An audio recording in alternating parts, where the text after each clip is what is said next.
Hi there, this is Manjiri for the yogi, and today we are going to do Ardha-Matsyendrasana or Lord of the Fishes, half Lord of the Fishes pose. That's not really a correct translation. Let's just call it Ardha-Matsyendrasana because that was the sage's real name. So this pose involves a deep twist, and I love twists because they have a very strong cleansing and stimulating action on our spine.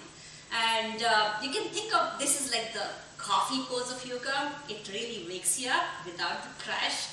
So let me go over some basics for you. And again, as in any yoga poses, you can either have a modified pose at the beginner's level, or you can have a deep version for the advanced level. So let's start with the beginner's version.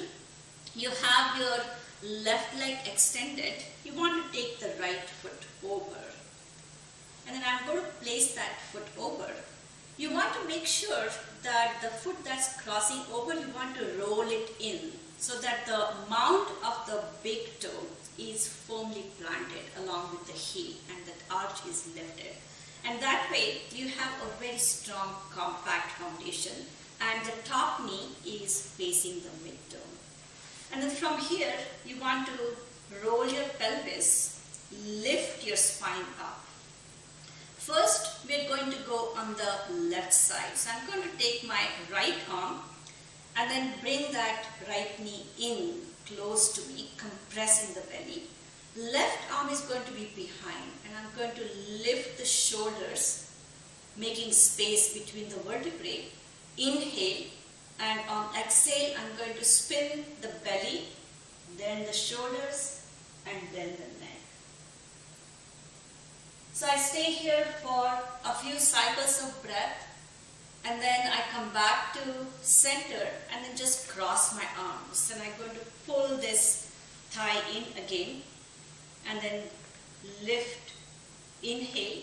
And while that's happening, make sure that the left leg remains very alert. So even though there is no movement, it's just equally engaged. So foot is flexed and the back of that leg is rooting down. And then I'm going to spin to my right. Always the same technique, starting from the belly, then the shoulders and the neck. So again, stay here for a few cycles of breath. And you want to watch that you're not leaning back on the back arm. So you're going to still keep straight and the crown is facing the sky. And that the spinal twist is nice and even across your spinal column. So then coming back on center, now for the advanced version, you want to fold your left knee to bring that foot very close to your right hip. And then the right foot is crossing over, and then always make sure that that foot, the inner edge is firmly pressed. Again, lengthen the spine. And then first, let's go on the left side. So I'm just going to grab that and then pull that in and then rotate to my left. And then when I have had enough with that, I want to come back. And then I want to show you a few variations here on the holding. So you can have that left arm along the thigh and pull that in. I find that that makes me more compact and strong. Or you can grab the ankle and that also helps me lift it. And then spiral. Another one, you want to go and thread your arm through. So the left arm is going to go inside. The right arm is going to go behind, and then I'm going to hold the hands. The left hand grabs my right wrist, and I'm going to lift the spine, inhale, and then exhale.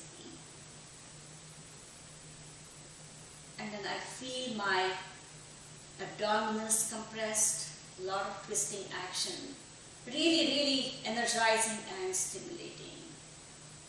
And then when I'm done, I come back to center. And always make sure that in bilateral poses, you do the same pose for equal length of time, if not more, on the other side. And then you'll feel wonderful at the end of your practice. So thank you. I hope these tips help you in your practice. Hope you visit us on the Yogi. We would love to see you as our subscribers. Namaste.